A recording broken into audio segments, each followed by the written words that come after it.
안녕하세요. 그린빌 가족 여러분.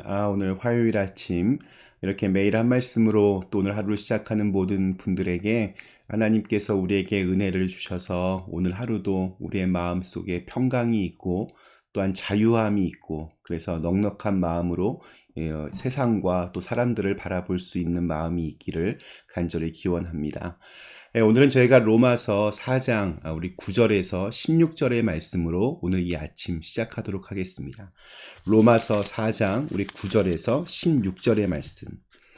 그런즉 이 복이 할례자에게냐 혹은 무할례자에게도냐 무릇 우리가 말하기를 아브라함에게는 그 믿음이 의로 여겨졌다 하노라. 그런즉 그것이 어떻게 여겨졌느냐 할례시냐 무할례시냐 할례시가 아니요 무할례시니라. 그가 할례의 표를 받은 것은 무할례시의 믿음으로 된 의를 인친 것이니 이는 무할례자로서 믿는 모든 자의 조상이 되어 그들도 의로 여기심을 얻게 하려 하심이라. 또한 할례자의 조상이 되었나니 곧 할례 받을 자에게뿐 아니라 우리 조상 아브라함이 무할례시에 가졌던 믿음의 자취를 따르는 자들에게도 그러하니라. 아브라함이나 그 후손에게 세상의 상속자가 되리라고 하신 언약은 율법으로 말미암은 것이 아니요 오직 믿음의 의로 말미암은 것이니라. 만일 율법에 속한 자들이 상속자이면 믿음은 헛것이 되고 약속은 파기되었느니라. 율법은 진노를 이루게 하나니 율법이 없는 곳에는 범법도 없느니라. 그러므로 상속자가 되는 그것이 은혜에 속하기 위하여 믿음으로 되나니 이는 그 약속을 그 모든 후손에게 굳게 하려 하심이라. 율법에 속한 자에게뿐만 아니라 아브라함의 믿음에 속한 자에게도 그러하니 아브라함은 우리 모든 사람의 조상이라. 아멘. 네, 오늘도 복습입니다. 반복적인, 계속적인 복습. 지금까지의 내용 요약해 보면 이렇습니다. 의인은 없나니 하나도 없다. 인생 모두가 예외 없이 죽을 수밖에 없는 죄인이 맞다. 나는 아닌데요. 할 사람 한번 손들어 봐라. 아무도 없다. 죄인된 우리 인생 모두는 하나님의 진노와 심판 아래 있을 뿐이다. 자기 스스로 구원할 능력도 힘도 없는 이 불가능하고 무력한 이 절망적인 인생을 우리가 어떻게 해야 하는가? 구원이 필요합니다. 살려주십시오. 이러한 인생들을 향한 유일한 해답이 우리 로마서 3장 후반부부터 등장합니다. 하나님을 떠나 죄인된 인생은 파산이요 절망이 맞지만 그러나 이제는 하나님의 의, 하나님의 열심과 의지, 하나님의 은혜, 예수 그리스도가 여기 있다. 이 못나고 약한 인생에게는 이 하나님의 의, 하나님의 은혜, 예수밖에는 다른 방법이 없다. 이 사실을 인정하고 이 은혜, 이 예수, 이 복음만 믿음으로 온전히 붙드는 것만이 구원이고 소망이고 그리고 그것이 바로 의다. 그리고 이것을 이제 아브라함의 예를 들어서 설명하고 있는 것이 로마서 4장의 내용입니다.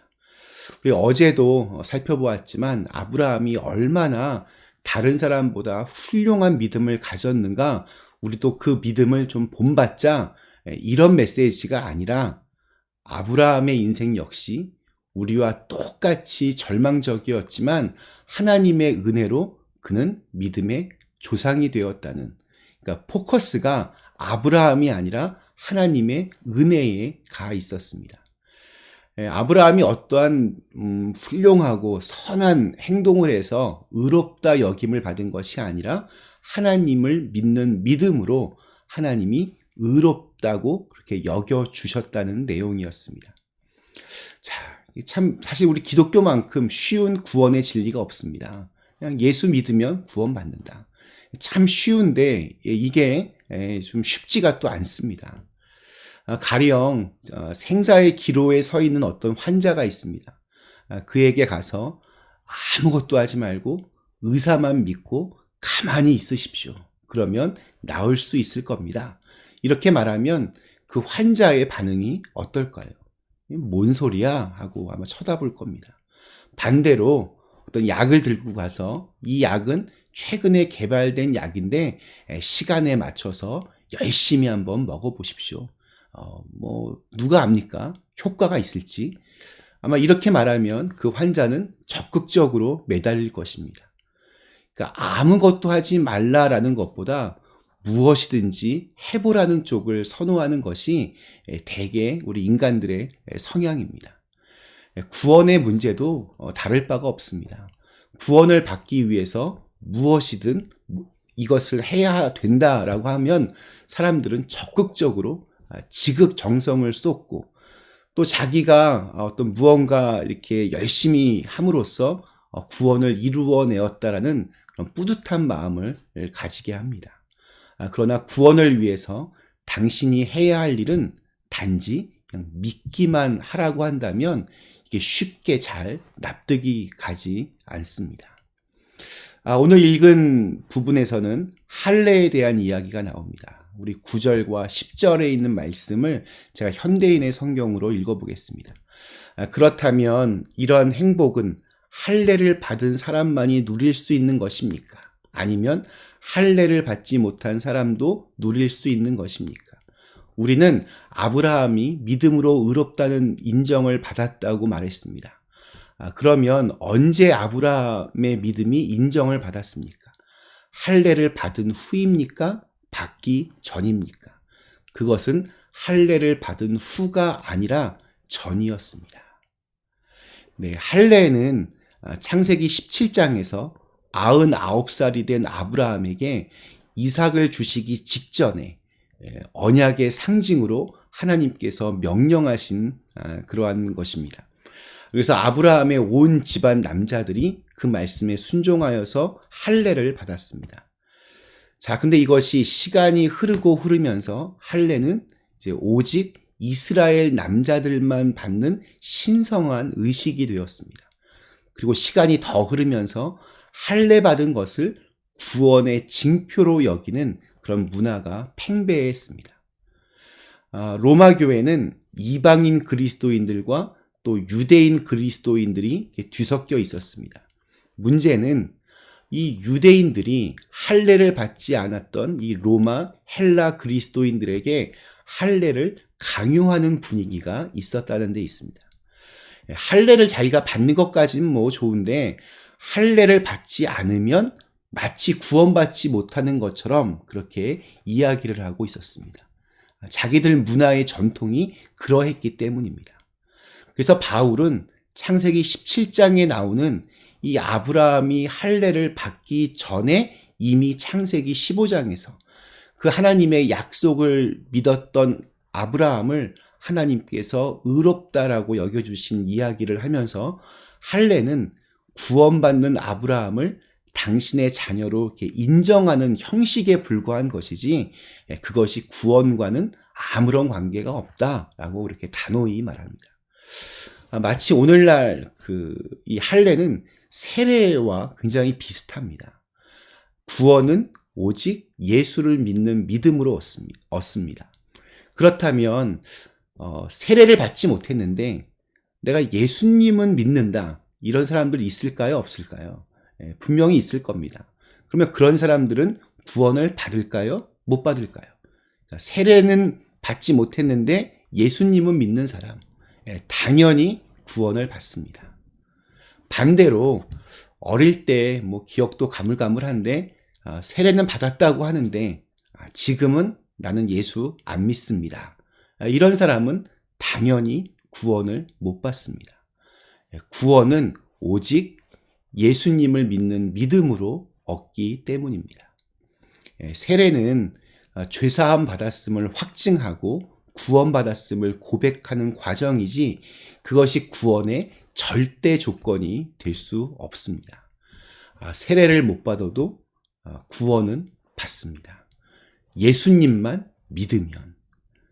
그러면 뭐 굳이 세례를 받을 필요가 없는 거 아닌가 이렇게 말할 수도 있습니다. 그렇지 않습니다. 세례에도 분명히 유익이 있습니다.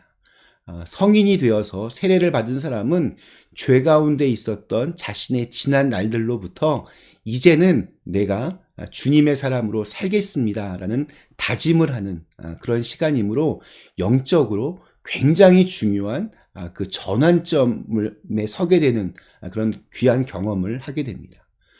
유아 세례의 경우에도 이 아이를 내가 믿음으로 잘 키우겠다고 하는 부모와 교회 공동체의 다짐이 있기 때문에 어떤 영적인 책임감을 갖게 하는 굉장히 중요한 시간입니다.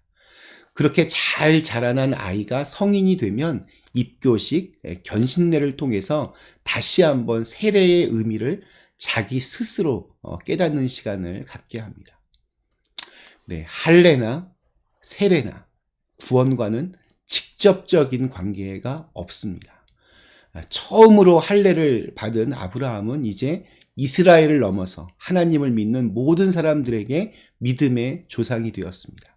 할례 때문이 아니라 하나님을 믿는 믿음 때문입니다. 이것을 오늘 마지막 16절에서 이렇게 선언을 합니다. 역시 현대인의 성경으로 읽겠습니다.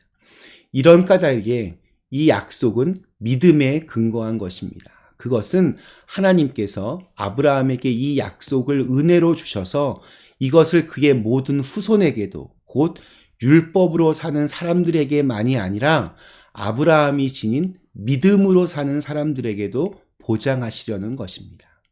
아브라함은 우리 모두의 조상입니다. 이 아브라함이라고 하는 이름에는 열국의 아비라는 뜻이 담겨져 있습니다.